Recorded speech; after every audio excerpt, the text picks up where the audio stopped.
கண்மணிக்கு ஜீவன் அர்ப்பணம். என் பெண்மையெல்லாம் உந்தன் சீதனம். உன் சீதனங்கள் என்ன நூதனம்.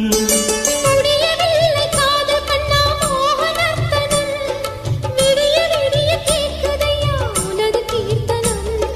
சொர்க்கம் தாண்டி செல்லும் அம்மா எனது சொப்பனம். போக போக காண வேண்டும் புதிய தரிசனம்.